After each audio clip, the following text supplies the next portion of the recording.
Hello, right, welcome back to part 2 on my video series on the Uno drum by IK Multimedia. So in this part we're going to look at the editing matrix. Part 1 I covered just kind of like a general overview of everything, so if you've not seen that it might be worthwhile just going and having a look back at that just so you know everything that this little beast can do. So our editing matrix is where we shape our sound and edit our sound. So we've got basically 4 endless encoders along the top, and then we've got 3 like capacitive, whatever the word is, sensitive buttons down here. So you just choose whichever bit of the matrix you want, and then you change them based on these dials. So first row, which is our drum row, which actually has 2 uses depending on how we press it. So as when the light is solid, it's going to these knobs are going to affect the top row of writing there. If you hold it down for like a second or 2, it flashes and we get the bottom row in there. So the drum row it's kind of classed as what's called an element related row. I went through all the terminology in the previous video. So an element is one of the drum sounds basically, and it's kind of linked to the element pads. So to select a pad, all you would do is press on here. So if we select the kick, that is now kind of the one in focus, and then these will change it depending on how we turn the dial. So we've got level, so you can kind of do a mix of each element. We've got tune, so these all pretty much go from 0 to 127. So we've got tune. Now we've got snap. Now the snap only relates to the analog sounds. If we go on the sound, you can see we're on analog. If I was on a PCM sound and I turn snap, you'll see it flashes, which means it doesn't do anything. So let's go back to analog. So snap just kind of gives it a bit more of a transient at the beginning. And then we've got decay.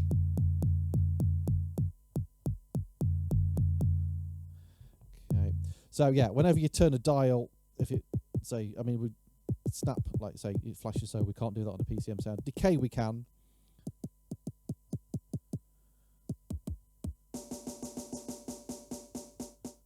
So you can see it's going to have the effect on that. So that's where we're going to sort of shape the tone of our sound. We've also got this secondary layer down here. If I go to the snare drum, the analog snare drum, we've got a low pass filter which basically kind of gets rid of the white noise on the snare.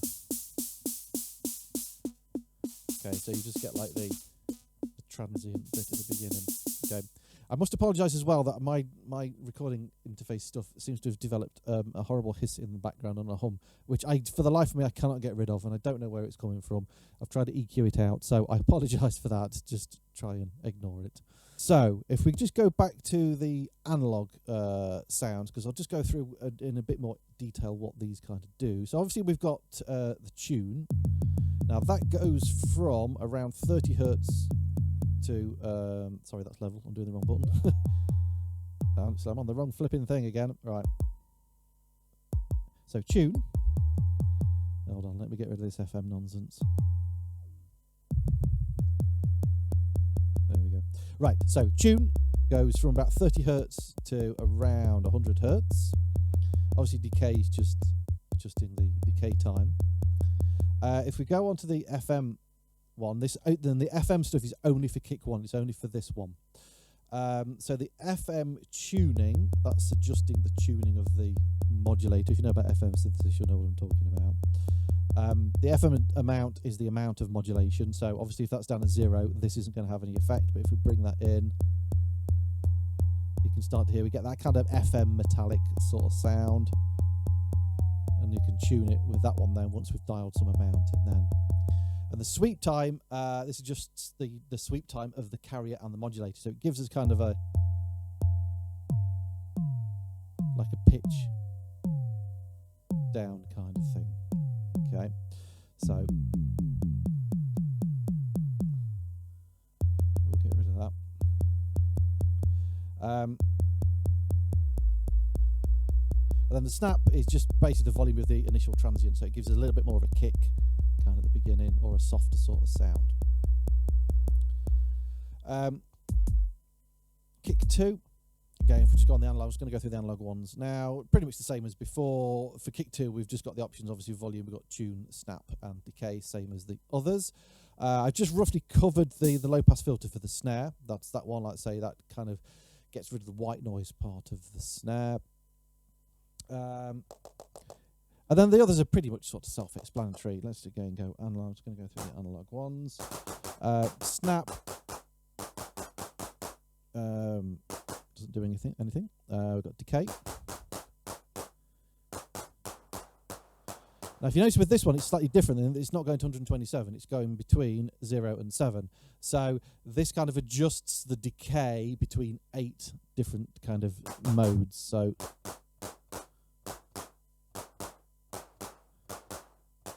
it's almost kind of like adding a little bit of a reverb kind of sound to it, which is quite nice. Open and closed hi-hats. Let's just pick those on the analog sections. Gain, the decay. Self-explanatory.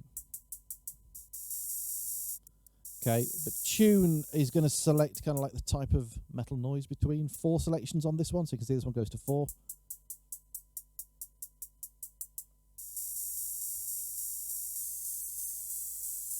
Okay, so again, you've got more options on those. And then if we go into the PCM samples, let's just go on to that kick. I quite like that kick. It's very fat, that one.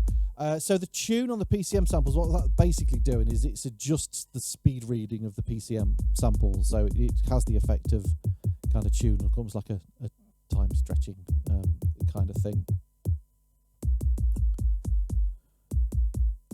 So I think if we go on about 64, that's kind of like its normal speed. And then 127, so it's kind of somewhere between the two. So that's its normal sort of tuning where it was sampled at originally.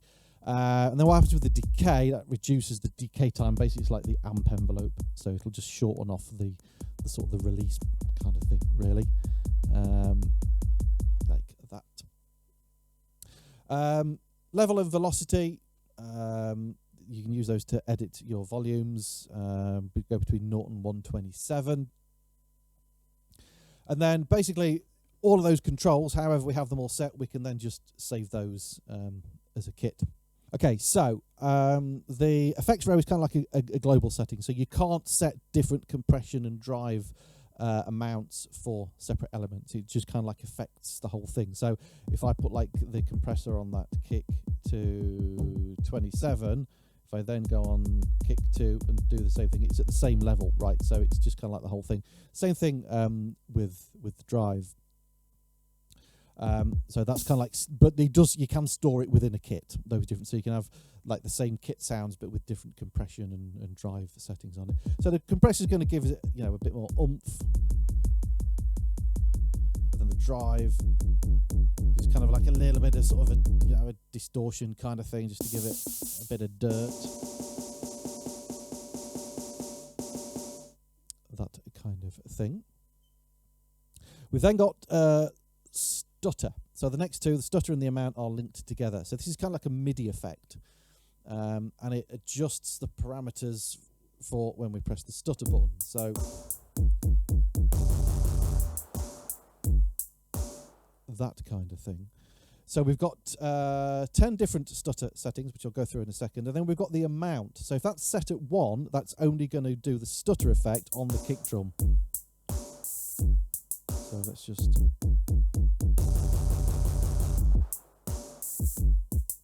Okay, so you can pick how many of the elements will be affected by the stutter thing. So if we just quickly go through the stutter things. So stutter type 1 is loop 8. So this repeats 8 steps in a loop from kind of when you press it.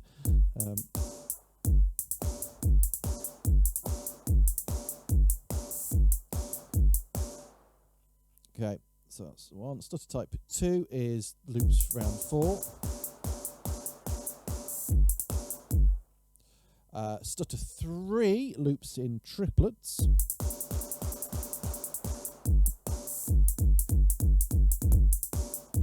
Okay, so it's quite a cool little one. Stutter 4 does, so that was like in like a triplet of 3, so every like third beat. Stutter 4 is like every 6th beat.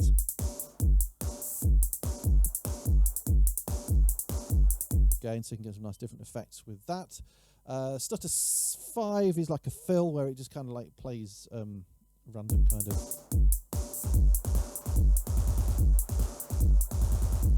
Okay, so you can create kind of a fill with that. So if you just want that to be on the bass drum, you see, you just go down to 1. If I take it up to 1, 3, it will do that kind of thing. So you can choose which elements it affects. Stutter 6 is a similar kind of thing, but a different sort of fill. Okay, almost kind of like every 3rd, 16th note sort of thing. And then we're going to slightly different ones. So number 7 kind of like tunes things up from 0 to 127. So I think you can hear that kick drum and everything kind of going up if I do it on everything. Okay, and it will stay up, I think, at 127 till you let it go. Okay, so that's going to sort of tune stuff up. Stutter type 8 does it the opposite way around, so that tunes down. Okay, so again, just a little effect that you might want to use. Stutter type 9 is called Madness, Madness number 1. And I think what happens with this is it loops the first 4 steps from when you press the button. And then the amount is different. You can see this one now is going from 50 to 100. So it's from 50 to 100% rather than 1 to 12 on the different elements. So the amount then controls the amount of steps from 50% to 100% of the steps independently from the loop that we'll have. And that will give it kind of random velocity, decay, and tune. So let's see what Madness 1 does.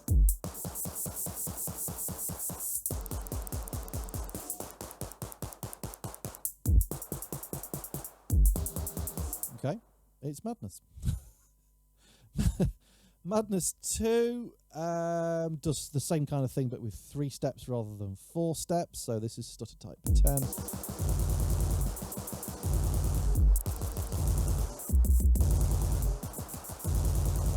Okay, so yeah, it gives you some crazy nonsense. So they're your different stutter ones, and then we've got the sequencer row. Let's have a different pattern because I'm getting bored of that one.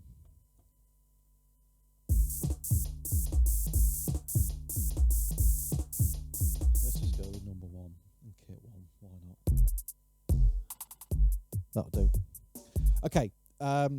So again, kind of like global settings, excuse me, on this one. Well, I say global, apart from velocity. Velocity is not global.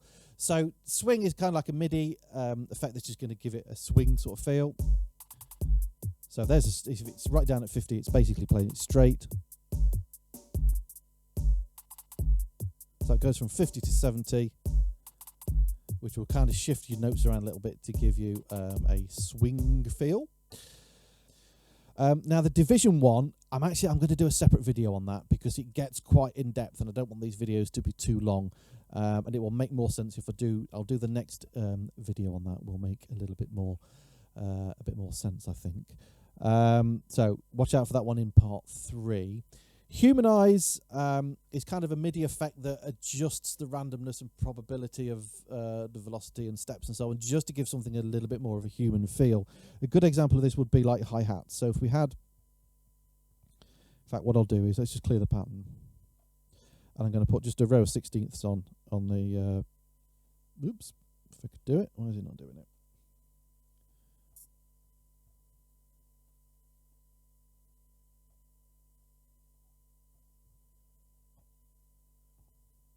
There we go, weird. Right, if I put a row of 16ths on.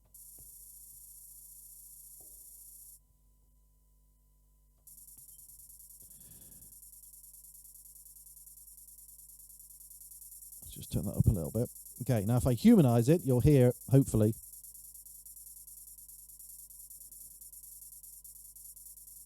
Okay, so it's not all at exactly the same velocity, volume. All right, and that's basically, if you're a real life drummer, you're not going to hit the same strength every time you hit, so that gives it a little bit more of a human sort of feel. And again, that goes from 0 up to 127 depending on how much you want to apply that. Okay, and then we have velocity, which is a MIDI effect where we can kind of program our own velocities for each step. So obviously when you can't do this with the volume, because the volume will be like a global thing for that element. But if we want to make these like random velocities, what you got to do for this one is you got to make sure record is activated, and then you hold each step, and you can then just change the velocity for each one. Okay, so that's great for, I don't know if you want to do like a crescendo build-up kind of thing. Let's have a go at doing that. So if we start fairly low and then we'll kind of randomly get gradually loud. I'll do it fairly quick. Okay, so that's a really nice little effect of, again, if you want to humanize it without using the randomness of the humanize feature, or like a little snare drum build-up fill or that kind of thing. A nice feature for doing that. So that's the editing matrix covered. I will do in the next video, like I say, I'll go on the division one. I will do that in more detail because that one does get a little bit confusing. So I'll program some examples in for that, and then we'll cover the other sections in later videos. So thanks for watching this one. Usual things, please like, subscribe, share the videos around.